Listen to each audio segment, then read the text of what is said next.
tal? Muy buenas noches, bienvenidos a Noticias 22. Gracias por estar con nosotros, qué alegría estar acompañada de Rafael García Villegas, de Guamarcín Rodríguez, por allá, Laura Regis, hola, en la interpretación de lengua de señas mexicana. Así es, mi querida Laura, amigos del auditorio, un placer saludarlos. Gueman, bienvenido de regreso. Muchas gracias, después de ese viaje, digamos, arañoso. Arañoso allá en Nuevo León. Por la zona del norte, pero mucha Luego información. les decimos por qué, se van a quedar con la duda. Mucha información nos trae Gueman precisamente de lo que sucede en el Termómetro Cultural de Monterrey, pero también en otras latitudes va a haber cosas importantes y hay que seguir muy de cerca. Así es, ¿qué les parece si comenzamos con un anuncio? La presencia de varios premios Nobel que van a estar en nuestro país. En la ciudad de Mérida. Museo Memoria y Tolerancia fue anunciado el programa general de la próxima Cumbre Mundial de Premios Nobel de la Paz, que tendrá lugar por primera vez en nuestro país. Bajo el lema Deja tu huella por la paz, la ciudad de Mérida, Yucatán, recibirá del 19 al 22 de septiembre a 27 personalidades distinguidas por su compromiso con la paz, como Frederick de Klerk, expresidente de Sudáfrica, la activista iraní Shirin Ebadi, la periodista yemení Tawakkul Karman, así como líderes de opinión, asociaciones civiles, académicos y jefes de Estado. Cuando fuimos notificados, pues empezamos ya este trabajo arduo junto con el Secretariado de Premios Nobel de la Paz para identificar qué laureados estaban confirmados, qué otro tipo de líderes de opinión pudiéramos atraer para tocar temas tan importantes como la migración o como el desarme nuclear, pero también temas más cercanos a la gente como el deporte y el arte como constructores de paz, como el periodismo y la paz, las redes sociales, el hambre y la paz, la diversidad. Son temas que tenemos que tocar. Con grandes líderes de opinión que se han sumado, claro, están 27 laureados al momento, como Rigoberta Menchú, como Lech Walesa, como Jody Williams, varios expresidentes, pero también tenemos líderes de opinión que influyen en nuestro día a día, como Paola Rojas, como Rafa Márquez, como Miguel Bosé, como Ricky Martin, como Diego Luna, como Enrique Olvera, a tocar temas desde sus trincheras sobre cómo abonamos nosotros en poner nuestra huella de la paz, que es el lema principal de la cumbre. Algunos de los temas coyunturales que habrán de abordarse en la cumbre son el desarme nuclear, la demografía global y el cambio climático. A la par se llevarán a cabo medio centenar de actividades culturales, artísticas y gastronómicas. Tenemos más de 50 actividades en torno a la cumbre, la develación de esculturas de importantes artistas que han llegado como donativo a la ciudad. Tenemos el gran concierto por la paz, Yucatán for Peace, que en esta ocasión pues, va a contar con Ricky Martin. Yo creo que no hay un artista pues, con tanta trayectoria como activista y como líder social como Ricky Martin, y nos enorgullece que nos esté donando un concierto, porque en realidad Ricky nos está donando ese concierto y está siendo posible gracias a la intervención también de varios patrocinadores que se han sumado a la cumbre. Vamos a tener un maratón por la paz, una rodada por la paz, muestras culturales, muestras artesanales de lo que es Yucatán. La ciudad de Mérida espera la asistencia de más de 3.500 personas a la cumbre y más de 30,000 visitantes a los eventos complementarios. Tenemos una página que es www.nobelpeacesummityucatan.com, donde la gente se puede acreditar. Los eventos no tienen ningún costo, pero sí tienen un cupo limitado, así es que es importante que la gente se meta, conozca el programa, conozca la oferta turística. Mi nombre es Michelle Friedman, soy secretaria de Turismo del Estado de Yucatán y los invito del 19 al 22 de septiembre a que asistan al evento de paz mundial más importante que existe, que es la Cumbre Mundial de los Premios Nobel de la Paz y que se celebrará por primera vez en México, en la ciudad de Mérida, Yucatán. Para Noticias 22, César H. Meléndez. Bueno, esa reunión de mentes, de inteligencias, de saberes, vamos a darle mucho seguimiento. Y no es el único concierto que se lleva a cabo por la paz, el que tendrá lugar en Mérida. Hubo uno el fin de semana que más adelante les vamos a platicar, pero antes ya nos jaló las orejas el señor director de cámaras y nuestro camarógrafo Paquito Borgia, porque estamos estrenando mural esta noche en Noticias 22, a propósito de una destacadísima presencia que ya les anticipábamos. Está aquí con nosotros Laura Esquivel y vamos a platicar de a Lupita le gustaba planchar. Planchar y chupar y temblar y bueno, una serie de cosas, y tiene una cantidad de aventuras que ya platicaremos con su autora, además del ilustrador del libro que se encuentran aquí presentes. Así es, bueno, eso es lo que tenemos en nuestro mural. Dentro de unos momentos ya la conversación con esta escritora tan importante y un referente dentro de nuestra actividad artística y cultural. Pero ¿qué les parece si por el momento nos vamos con danza? Danza contemporánea, del cuerpo al alma, llega al Centro Nacional de las Artes. Si tú Es una pieza coreográfica que enfrenta al espectador con sus dilemas morales. La compañía ASIC, el Teatro de Movimiento, montó esta pieza basándose en investigaciones sobre la empatía y el funcionamiento de las neuronas espejo, que se activan en respuesta cuando un ser ejecuta una acción y que motivan el comportamiento empático y social. Entonces en la obra transcurre una serie de anécdotas que van contándose, diciéndose, preguntándose al espectador y se va midiendo y se miden y se convierten en luz y en sonido. A través de sensores de luz, temperatura y movimiento que le son colocados a los espectadores, la compañía convierte las reacciones del público en la iluminación y el paisaje sonoro de la obra, que toca temas como el racismo, la tolerancia y la confianza, que no solo afectan de manera psicológica, también lo hacen de forma física y neuronal. Quiero saber qué tanto sucede en el hecho, como que tenía curiosidad de que no cuando se fuera a su casa y comentara, bueno, esta obra es sobre tal tema y yo me voy pensando, sino ahí, si de verdad afectaba que lo que pusiéramos como imagen, creara un sentido y ese sentido convertirlo en una misma relación sobre lo que estamos viendo, casi se vuelve como los que nos están dando el producto. Es una obra interactiva que mediante las teorías de juegos cooperativos busca provocar la reflexión y promover la participación y los acuerdos sociales. Los invitamos a una experiencia donde, también habrá cosas que van a salir in situ, que esperamos que el espectador también se coloque en una situación donde diga, yo puedo, y que se deje llevar por lo que va a pasar. Diríamos, a mucha gente no le gusta pensar que decimos que vamos a un experimento, pero más bien es un laboratorio escénico. Noticias 22, Óscar Cortés. Y ya que estamos hablando de artes escénicas, les platico que la temporada académica de la Escuela Nacional de Arte Teatral continúa en marcha.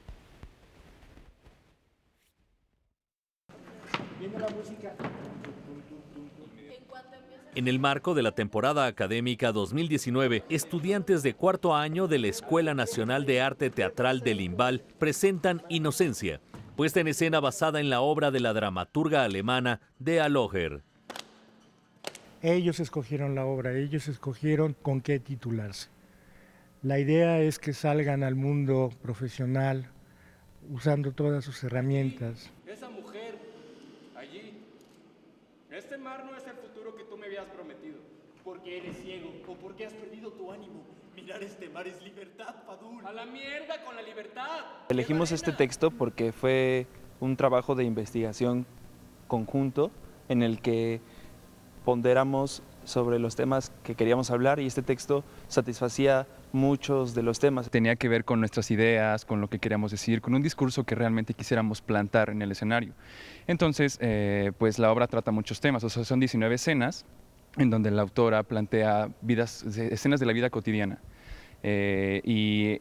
Varios temas son la melancolía, la depresión, el suicidio. Eso es todo lo que sé de la muerte. En Inocencia, las historias de diferentes personas se entrelazan e interactúan, develando una crítica y su incidencia en todas las capas sociales.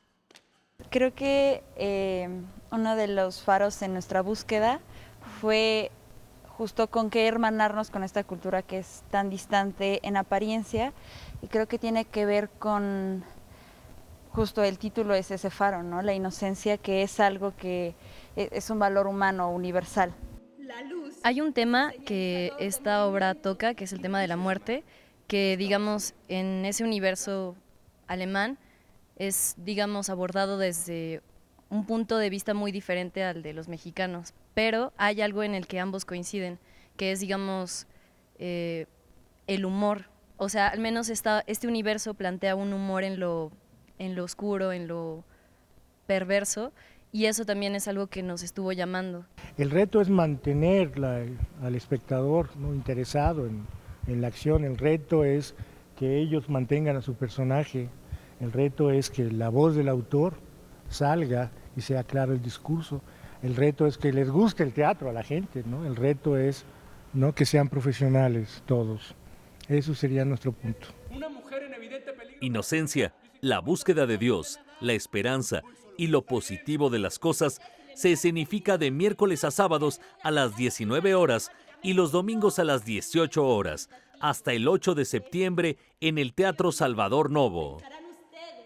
Inocencia es una serie de historias cruzadas, es un evento trágico que impacta la vida de una sociedad completa y es el reflejo de este impacto, ¿no? Cómo puede perderse la esperanza en un mundo lleno de hostilidad y cómo puede recobrarse también. Y vengan al teatro, por favor, vengan a apoyar, vengan a ver, vengan a vivir lo que es el contacto directo, ¿no?, de una función de teatro. Con información y texto de Salvador Perches Galván, Óscar Helguera, Noticias 22. Vamos a una pausa.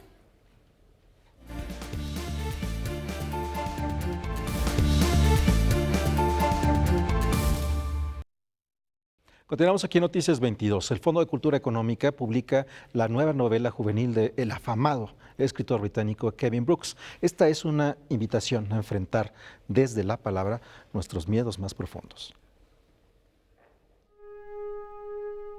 Elliot vive presa del miedo, pues casi todo le aterra. Depende de unas pastillas amarillas para controlarse. Justo en Nochebuena, se queda sin medicamento. Su madre sale a surtir la receta. Solo, en casa, Elliot tiene que enfrentar sus mayores temores e intentar salir a buscar a su madre. Con varios referentes en su propia vida, el autor británico Kevin Brooks presenta Miedo, su más reciente novela. But I kind of think I wanted to base it on a sort of like a mythical quest, but in miniature. So instead of facing dragons and monsters, Elliot has to face the things that he's frightened of, which is cars and sheep and dogs, virtually anything. Kevin Brooks adquirió notoriedad en el mundo de la literatura infantil y juvenil desde 2003 con Martin Pig, obra que le valió el premio Bamford Bowes al año siguiente. A diferencia de obras anteriores, en esta abreva de elementos autobiográficos e incluso reflexiona sobre el proceso creativo y la literatura como santuario. I get huge enjoyment out of books, but they've kind of given me kind of sanctuary all through my life, and I think they do for all sorts of people. You can go somewhere in a book and it takes you away from your whatever problems you have.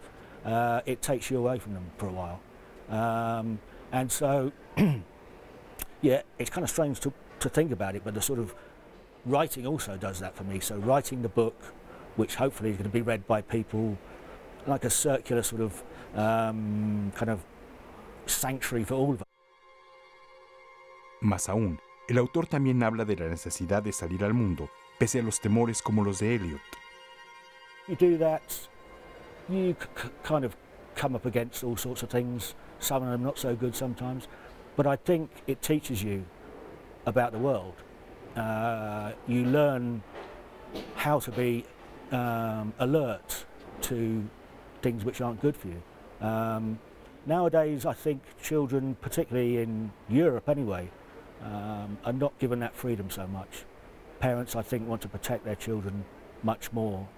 And I think that can be, you know, it can be almost dangerous in a way, because if you grow up not knowing what to be frightened of, that can be a problem.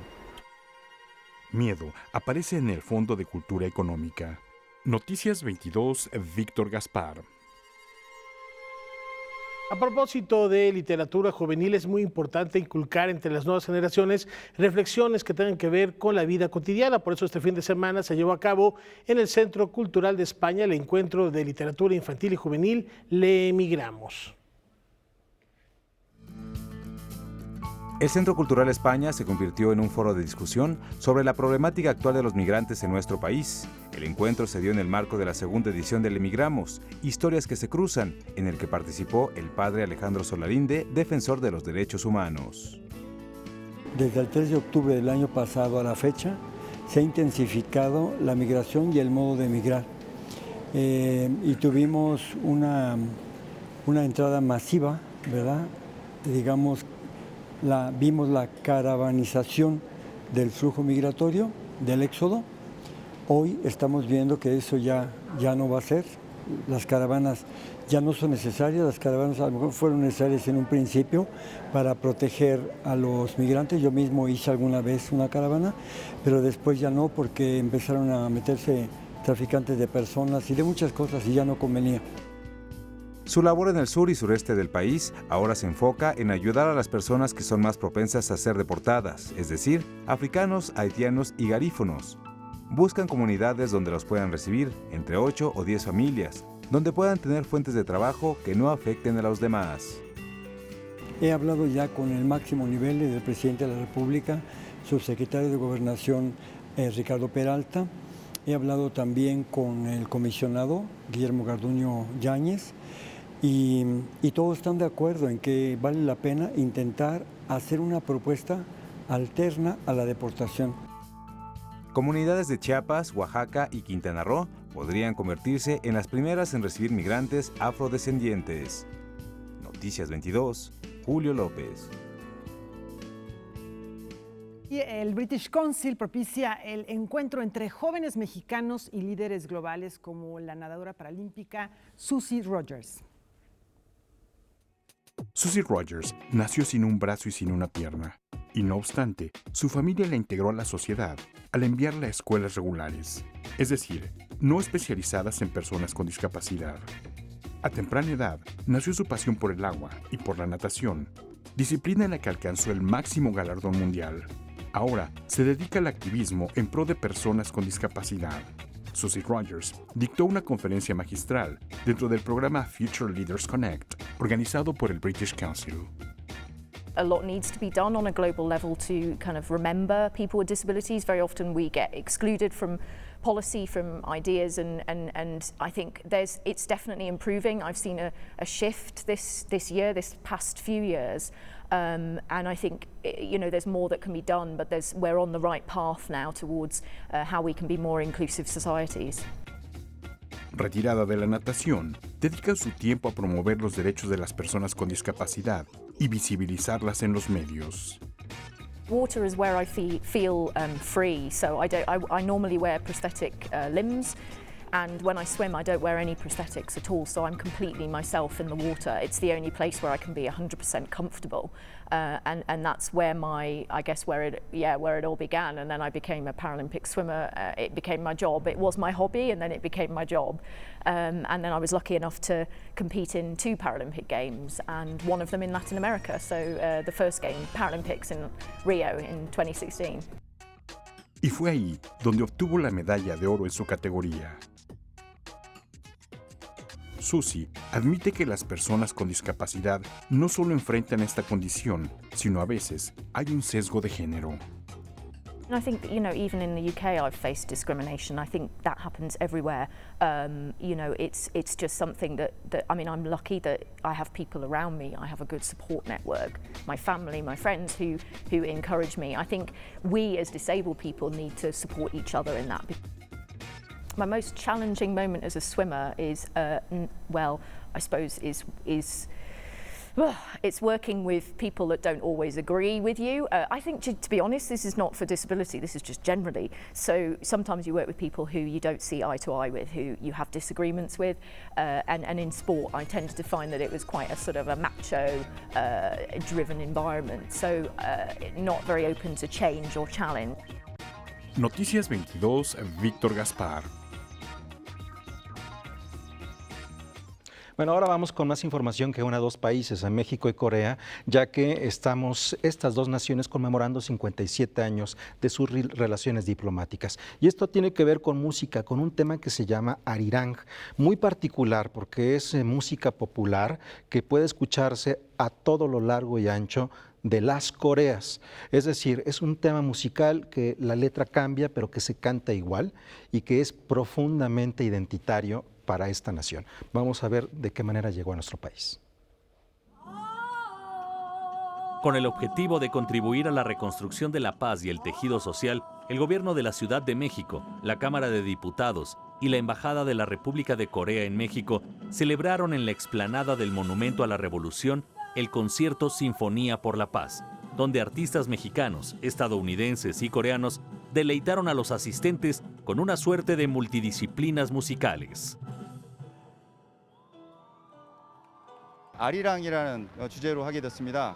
아리랑은 한국 사람들이 가장 사랑하고 한국 사람들이 가장 사랑하고 그다음에 한국 사람이 희로애락이 담겨 있는 그러한 음악입니다. 특히 그 멕시코에서 활동하고 있는 신현준이라는 음악가가 아리랑에 대해서 굉장히 조예가 깊고 여기서 그러한 주제로 공연을 하고 싶어서 저희가 멕시코에서 하게 됐습니다.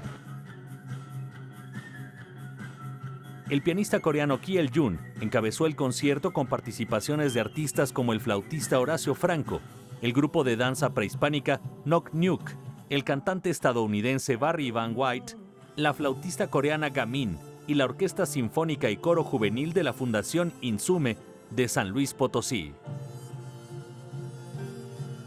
한국 정부와 멕시코 정부, 그다음에 멕시코 의회가 함께 협력을 많이 했습니다. 그래서 좋은 공연이 준비가 돼 있고 이번 공연을 통해서 앞으로 양 국가 내 문화 교류가 더욱 증진되기를 희망합니다. Con información y texto de Omar Vera, Óscar Helguera, Noticias 22. Bueno, lo hemos comentado, el arte siempre tiene esa fuerza de buscar abrir senderos, estrechar lazos, pero sobre todo la música, Laura Güeman, tiene un poder muy, muy particular y ahí lo vemos, bien dicen que la música es el lenguaje universal, aunque sí encontramos idiomas y dialectos en las distintas músicas, la música sí tiene una universalidad que hermana a los seres humanos. Y que este es un proyecto que comenzó cuando los Juegos Olímpicos, cuando fueron los Juegos Olímpicos de invierno en Corea, se lanzó esta iniciativa considerando las diferentes versiones de Arirang, generar a través de la música un puente con México y bueno, estamos viendo parte de estos resultados, ¿no? Muy bien. Tenemos una pausa y antes una recomendación, Rafa Güeman, porque esta noche al terminar Noticias 22 no se pueden ir, se quedan por favor aquí en Canal 22 porque Yuli García va a tener una conversación muy interesante con el doctor en filosofía César Lambert. Así es, y es sobre un tema que ha fascinado al ser humano desde que tiene uso de razón. Ahí les va. ¿Qué hay después de la vida? Wow. ¿Qué es la muerte? ¿Ustedes? ¿Hay algo, rapidísimo, sí o no? ¿Hay algo después o no? No hay sé. Para el que cree. Pero después del noti, sí, segurísimo. Después del noti sí hay, sí. Claro. Yo los espera en Debate 22. Ya volvemos. Volvemos.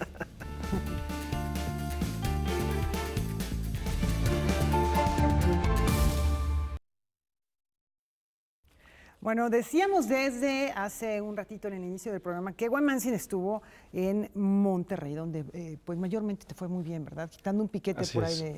Quitando una arañita Rafa, que ahí se... ahí que se entrometió. Hubieras visto cómo quedó la araña, entonces están a mano. Sí, fue duelo de titanes. Bueno, se celebra ahí el Festival de Cine de Monterrey, que llega a su 15ª edición. Ya les hayamos compartido desde allá algunas informaciones. Este festival continúa. Se celebra en el Parque Fundidora, que antiguamente tuvo allí uno de los puntos medulares de la industria de Monterrey. Vamos a conocer primero un poco sobre este pasado antes de dar inicio a algunas de las actividades cinematográficas en Monterrey. La Cineteca Nuevo León está en el conjunto del Centro Nacional de las Artes del Parque Fundidora en Monterrey. Sin embargo, hasta no hace mucho, en este espacio estuvo una de las fundidoras de acero más importantes del país, que cerró su producción en 1986. Memoria de ellos son las estructuras y las naves industriales que ahora alojan, entre otros espacios, a la Cineteca y la Fototeca. Esta última posee el Fondo Fundidora, patrimonio de la nación integrado por más de 43,000 fotografías de los archivos de la empresa. Las imágenes más antiguas son las de los años inmediatos a la creación de la Fundidora de Hierro y Acero de Monterrey en 1900. Lo que demuestran las fotografías es el cambio del país. Se ve al campesino que de pronto deja el campo para trabajar como obrero. Se nota el cambio de ropa que va de los calzones de manta a la mezclilla y de ahí al traje. En momentos, las fotos muestran a obreros casi heroicos. Discurso del naciente poder industrial regiomontano en un México que se abre paso en el siglo XX. Ahí están. Aunque nunca sabemos quiénes son, no sabemos de sus familias, solo se les ve anónimos trabajando. La Fundidora de Hierro y Acero de Monterrey fue tan importante que con sus estructuras se construyó el tercer piso del Palacio Nacional, como lo demuestran las fotografías de Guillermo Calo, padre de Frida. así como las de Eugenio Espino Barros y Lauro Leal Salinas. El acero de Monterrey también dio firmeza al malogrado Palacio Legislativo que durante el Porfiriato diseñó el arquitecto francés Émile Bernard. Años más tarde, el arquitecto Carlos Obregón Santacilia convirtió su estructura inconclusa en el Monumento a la Revolución. En 1932, Kahlo registra la construcción del edificio de La Nacional, que está frente al Palacio de Bellas Artes. Este tipo de estructuras metálicas fueron la innovación arquitectónica de finales del siglo XIX que detonó obras como la Torre Eiffel en París. Al paso de los años, Fundidora de Hierro y Acero de Monterrey, una de las empresas que definió el carácter emprendedor de la ciudad, se declaró en bancarrota. Nadie podía creerlo. Ya en el siglo XXI, toda la zona industrial fue convertida en lo que hoy conocemos como Parque Fundidora. Vaya, qué recorrido, Huemancín. Y qué imágenes, qué fotografías. Sí, gracias Otro al maestro México, Kahlo otro país. No diría que es el mismo país. Y lo que es interesante es que aquello que es el registro de una empresa nos dice demasiado de los procesos que ha vivido el país, sus momentos de modernización, sus momentos muy importantes de crecimiento y los momentos de crisis. La fundidora cierra en el 86, estamos hablando en el sexenio de Miguel de la Madrid, si mal no recuerdan está la crisis del 88, después el espejismo momentáneo del salinato y de ahí todos los recuerdos son como encuesta abajo, ¿no? Y también seguramente la transformación de las condiciones laborales. Ahí veíamos, por ejemplo, muchos niños, que ahora tendría que ser impensable, ¿no? Así es, y en esas condiciones laborales, contratos que duraban más que el día, la semana o el mes, como actualmente ocurre. Y un lugar con muchos recuerdos, con mucha memoria, que ahora abraza la cultura, ya los comentabas, Hueman, festivales no solo de cine, sino de cualquier índole, obras de teatro, óperas, exposiciones que también estamos platicando al respecto, pero lo que respecta al pretexto de este viaje, el Festival de Cine, también traes algo que compartir. Sí, tiene que ver con el Festival de Cine y dentro de las actividades no solamente es ver cine local, sino también pensar a propósito de si estamos hablando de un estado y de una ciudad con una capacidad industrial como la acabamos de ver, ¿por qué no tenemos demasiadas referencias del cine de Nuevo León? Va a continuación. Pues sí, el cine mexicano es difícil hablar de un cine completamente nacional cuando pues yo creo que prácticamente todas las películas tienen que pasar en algún momento por la Ciudad de México, ¿no? Varios productores regiomontanos pues hemos tenido la inquietud de que haya más cine en Nuevo León, ¿no? Y hemos estado buscando diferentes maneras de lograrlo. Una fue hace ya varios años, fundamos el Clúster de Medios Creativos, que es una organización entre gobierno del estado, universidades y empresas privadas para promover pues las industrias creativas del estado dentro y fuera del país, ¿no? Pues no ha crecido tanto la industria del cine como quisiéramos, ¿no? Entonces, no contamos con una comisión de filmaciones, entonces desde hace varios años también empezamos a hacer investigaciones, viendo tesis, cómo funcionaban otras comisiones, legislaciones de otros estados, y en conjunto con el clúster y otros productores redactamos dos iniciativas de ley, que es una ley para crear la comisión de filmaciones, fomentar las producciones tanto locales como de fuera que vengan a filmar al estado, capacitar scouters y otras cosas, y la ley de filmaciones, que pues ya pone reglas muy claras de permisos y cosas a lo mejor un poco más técnicas, pero que a fin de cuentas faciliten o estandaricen la producción en Nuevo León, ¿no?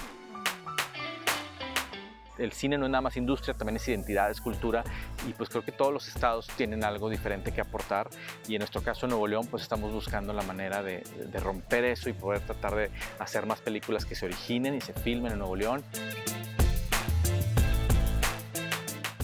Bueno, pues qué iniciativa. Lo que vemos ahorita es a Gabriel Guzmán, quien es una de las personas que está lanzando esta iniciativa y que lo conocemos muy bien aquí en Canal 22, porque recordarán que por ahí de 2015 Canal 22 lanzó una convocatoria, 2014, para cineastas independientes para crear telefilms, y una de las películas ganadoras fue Hecho en China, que la hemos visto en pantalla de Canal 22, y parte de lo que compartimos en esta conversación es el detrás de cámaras de la filmación de esa película para la televisión. Para que vean que hay cine nacional en todas las latitudes. Finalmente cine mexicano, está el sello muy, muy marcado, y hay que hacerle difusión, hay que hacerle ruido, y qué bueno que existan estos espacios como el del Festival de Cine de Monterrey, como esta pantalla también, para darles cabida a todos ellos. Y tenemos más, continuamos con cine de Nuevo León. Esta película se llama Alex Winter y es la ópera prima de un joven realizador de Monterrey. Tenías razón. Parte de la cinematografía local, la cinta Alex Winter formó parte de la selección nacional y de la selección estatal del Festival Internacional de Cine de Monterrey. Para nacer hay que destruir un mundo, y pues es justo lo que pasa en esta película, cómo tiene que tocar fondo para poder saber su realidad, poder comprender su entorno del personaje y también pues crecer. Güey, perdón, no te lo podía decir. Nos fuimos dando cuenta durante el rodaje, teníamos toda nuestra lista de tiros diseñada pues para así utilizar más lentes, y de pronto comenzamos a utilizar el 18. Y nos fuimos mucho con el 18, y pues tú sabes la intimidad que puedes llegar a tener con un lente abierto, acercas la cámara y realmente como comienzas a sentir todas las respiraciones, los latidos del corazón de las personas, de los actores. Entonces te otorga una intimidad muchísimo más apremiante. Un thriller psicológico centrado en la historia de un chico afectado por el abandono de su padre y la conflictiva relación con su madre. César Demian quería una atmósfera un cuanto tétrica, un cuanto abrumadora, y esto se da en otoño. Estuvimos a punto de ya que nos cayera el invierno, ya empezamos ahí con temperaturas ahí de 1 gradito, 2 graditos, pero huimos en el momento adecuado.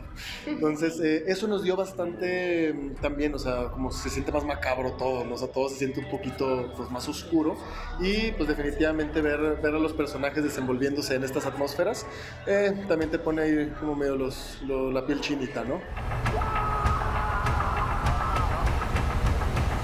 Con 3 funciones agotadas durante el festival, Alex Winter pronto llegará a la Cineteca Nacional. Va a estar, bueno, en Macabro, y también luego en Ecuador, en el Festival de Ecuador. Y bueno, la siguiente noticia es la distribución por Cinemex, que es la primera película que van a distribuir. Sí, es una mezcla muy interesante, y lo vimos desde el guión porque es como drama, thriller psicológico, también un poquito de horror, ya casi al final de la película.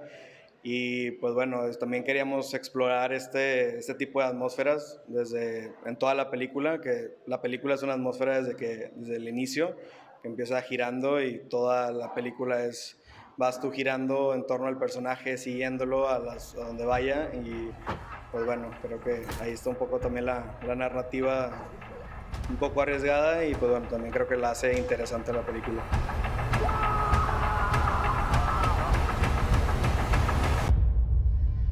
Con información de Huemansin Rodríguez.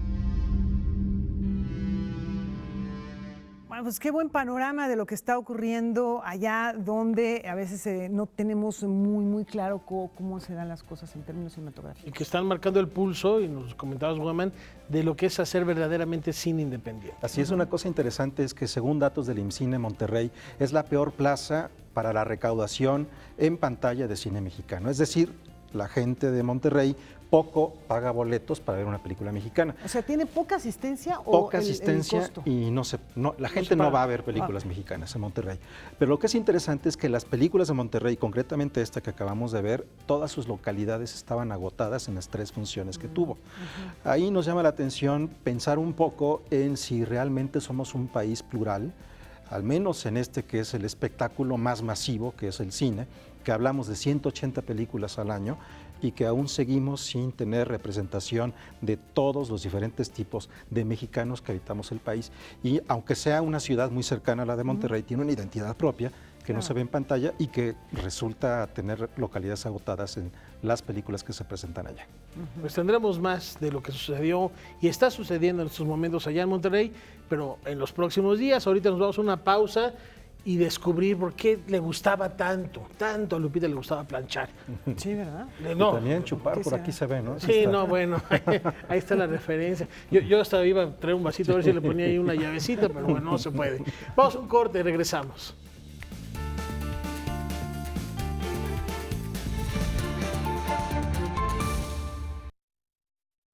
Hay cosas que son bien interesantes. Por ejemplo, si pensamos como a un periodista como Joe Sacco, que hace cómic, o a una escritora como la canadiense Margaret Atwood, que también hace una historieta, que permiten narrativas completamente diferentes. Y cruzar ese puente suele ser muy lúdico. Y sabemos que por la espera están como agua para chocolate, para saber a quién tenemos aquí en el estudio. Así que en Enfoques nos vamos con Laura Barrera.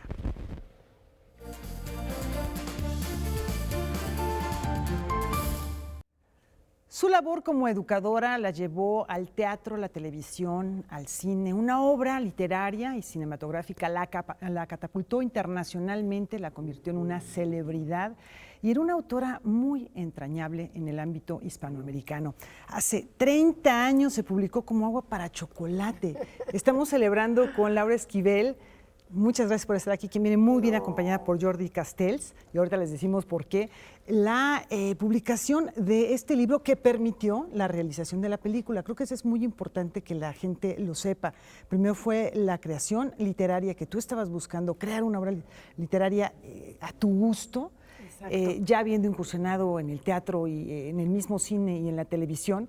Y también, en un momentito más, vamos a platicar de a Lupita le gustaba planchar, que ya hablamos de este libro. Ahora viene una maravillosa publicación de novela gráfica que viene acompañada de las imágenes creadas por Jordi Castells, con quien ya trabajaste anteriormente.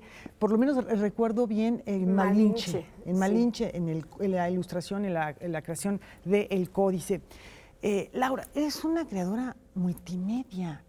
Metaliteraria, hipertextual, pero estamos hablando de hace muchos años. Fíjate que sí, mismo bueno, tiene 30 años, pero también tiene 25 años La Ley del Amor, que fue la primera novela multimedia que hubo, que llevaba cómic, que llevaba música, que tenía su disco. Tiene su disco con su soundtrack. Ajá, y entonces, bueno... Pero aquí hay recetas, no solamente de cocina, hay recetas para hacer cerillos y cosas. Sí, y ahora en la trilogía más, como para los que no sepan, como Agua para Chocolate se convirtió en trilogía, y después de esta viene El Diario de Tita, que también el diseño gráfico es de Jordi Castells.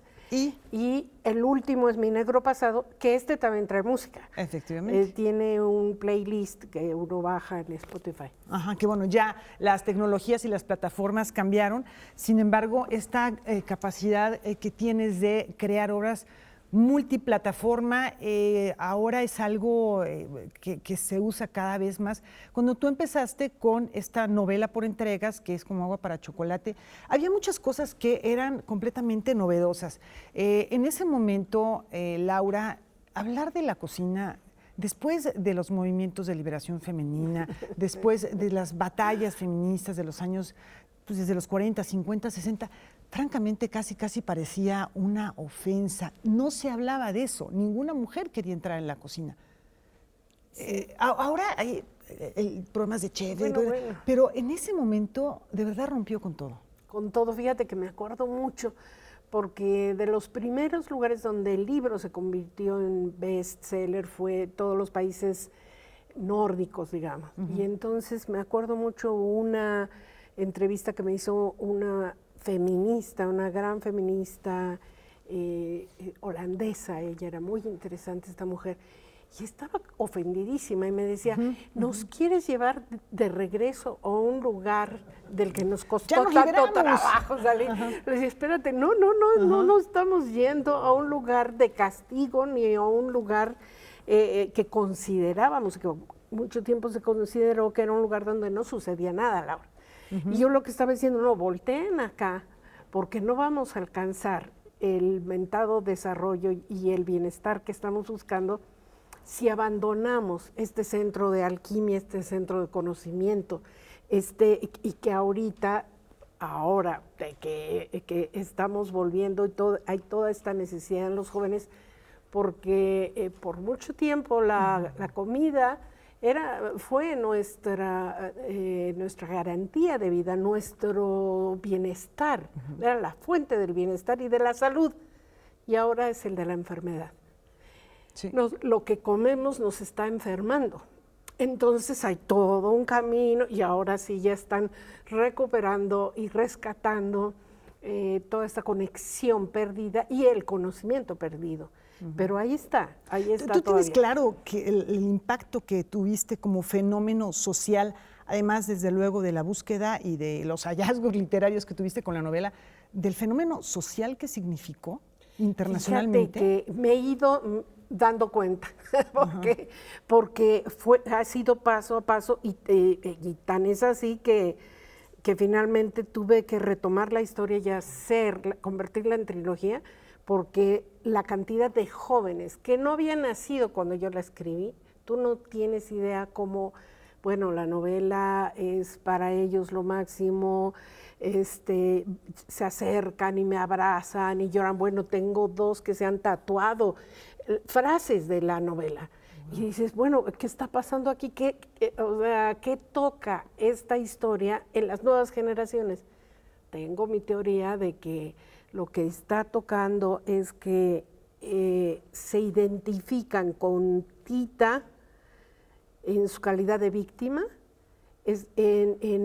con esta mujer que no era libre de elegir su destino, pero que lo logra finalmente. Es a través de su transgresión y de su participación y de esa revolución interna que ella logra dejar de ser un objeto para convertirse en un sujeto dueño de su destino. Bueno, es una obra que ha tenido muchas lecturas, interpretaciones académicas y que uno puede pensar que hay mujeres que no lograron remontar esa tradición castrante de la sociedad.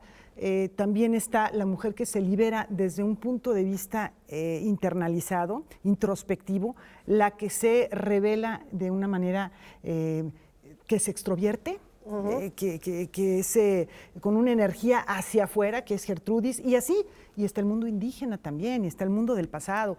En fin, hay muchos juegos de tiempo y muchos juegos visuales, porque tu trabajo sabemos que es muy visual, y bueno, cuando uno lee, pasando a Lupita le gustaba planchar y ahora la ve en novela gráfica, Jordi como que dice, ay, pues sí, queda realmente muy bien este personaje que... ¿Tú cómo lo ves, Jordi? ¿Como una heroína o una antiheroína? Porque, digamos, una ternurita no es esta mujer. No, Lupita es lo que somos todos, es un humano. No la podemos definir como una heroína o una antiheroína. Y vemos a lo largo de la historia su viaje, y la vemos, como dices, siendo una persona terrible, haciendo cosas terribles, y luego la vemos redimirse de la mejor manera posible.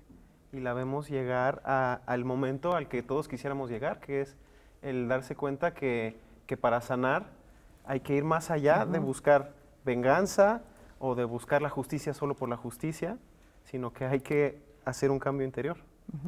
Jordi, decíamos que tú ya trabajaste anteriormente con Laura en Malinche. También ahí está la historia de esta mujer, que es el eje en gran sentido y para muchos autores históricamente de este momento de la llegada de los españoles y la conquista. Y bueno, en tu caso es una novela histórica, es otro género. ¿Cómo te acercas a estos personajes femeninos desde una visión, pues finalmente de tu generación y tu género? Los personajes que crea Laura, yo creo que son tan ricos, tan complejos, tan tridimensionales, que el hecho de que sean mujeres no cambia nada. Podrían ser hombres.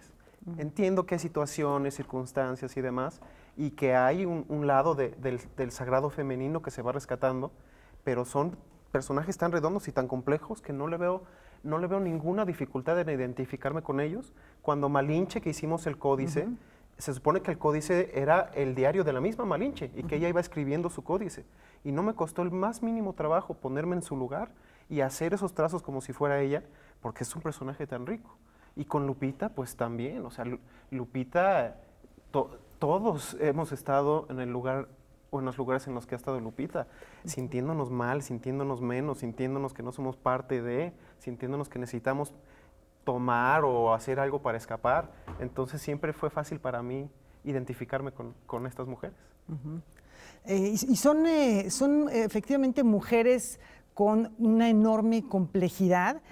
Aquí se ve este retrato de miedos que son comunes a todos y que ahora pareciera que en este ciclo que va de Como agua para chocolate a Lupita le gustaba planchar, en versión totalmente contemporánea, que es la novela gráfica, y estamos viviendo unas luchas femeninas en las cuales se pareciera que hay asuntos no superados y en las cuales entramos en un conflicto con la historia, Laura. Claro, sí, es que fíjate que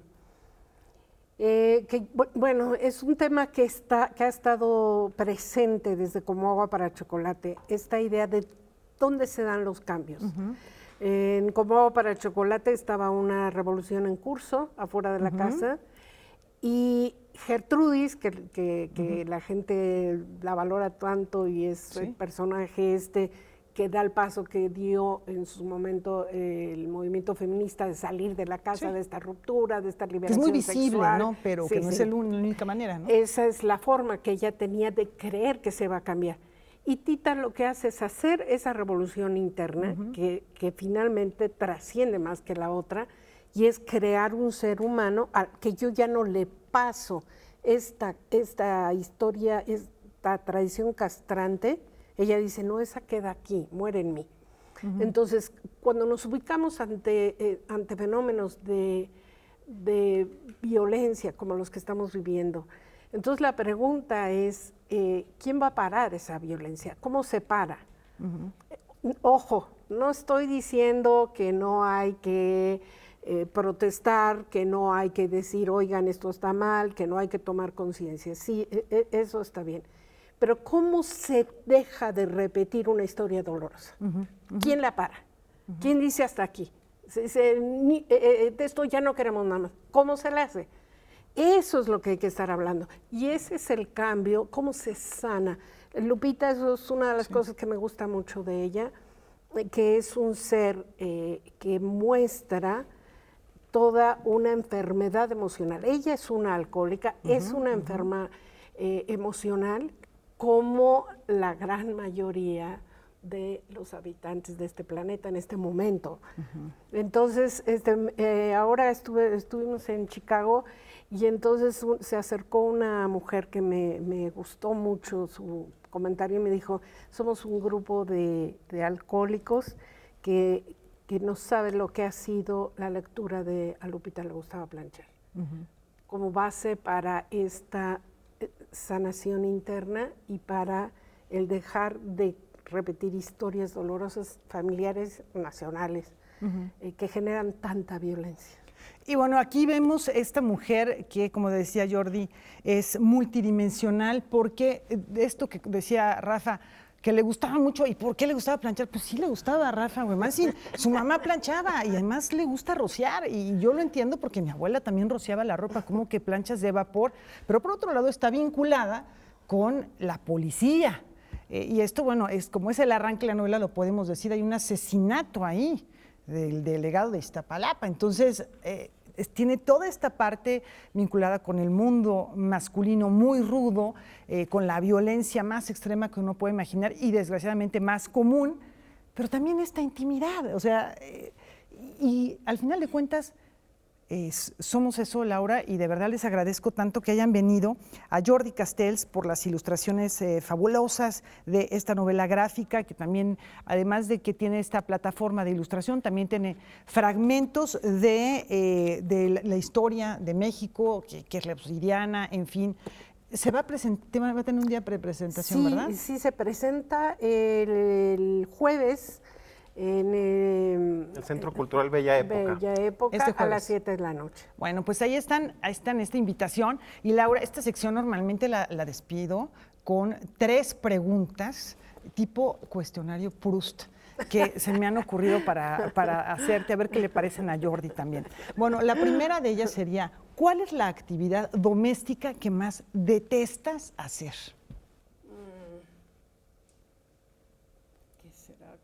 ¿Qué será? Andar recogiendo lo que los otros tiran. que luego es mucho, ¿no? Sí. Bueno, segundo, ¿cuál es el platillo que mejor te queda? Buena pregunta. Yo creo que el mole. El mole. Tenemos que ir a corroborarlo. Sí, bueno, invitadísimos, así como que nada más. Y finalmente, bueno, tus obras se ubican en tantas épocas distintas. Si pudieras vivir en una época distinta a la actual, ¿cuál sería ese tiempo? Sí, a mediados de 1800. Oh, ok, mediados del siglo XIX. Bueno, el siglo del romanticismo. Muchísimas gracias. Y de las grandes novelas, de la historia de las grandes novelas de todos los tiempos. Jordi, muchísimas gracias. Gracias. Laura, gracias por estar aquí. Gracias y a ti, pues corran por... A Lupita le gustaba planchar, que Edita Grijalvo, que ya está disponible y que se presente este jueves. Gracias. Muchas gracias, Rafa Huemansin. Bueno, muchas gracias y bienvenidos. Y nada más la referencia a la playera que trae Jordi. ¿Qué leías? ¿Qué cómics eran tus favoritos, Jordi? Digo, ¿cuál fue tu inspiración para...? ¿Tienen una hora más? Pues obviamente. Batman. No, y de mexicanos leía Mebín Pinguín, la Familia Burrón, Calimán, ¿no? Muchísimos. ¿Y de Batman tu dibujante favorito? Es muy difícil, me estás poniendo... pero yo creo que Danny Neal. Danny Neal, mira, nada más y nada menos. Aquí lo tuvimos en entrevista alguna vez a Danny Neal. Bueno. Hay que leer. A la hora que hay que ver estos dibujos fabulosos. Y hay que cerrar ya el programa del día de hoy, pero los invitamos a que nos acompañen mañana en el horario de costumbre. Nos vamos con música, Hueman, como es Así costumbre. es, con uno de mis favoritos, de estos cantantes que cantaban muy emocionados cuando eran jóvenes y que han sabido envejecer. Robert Plant, 71 años. Hasta mañana.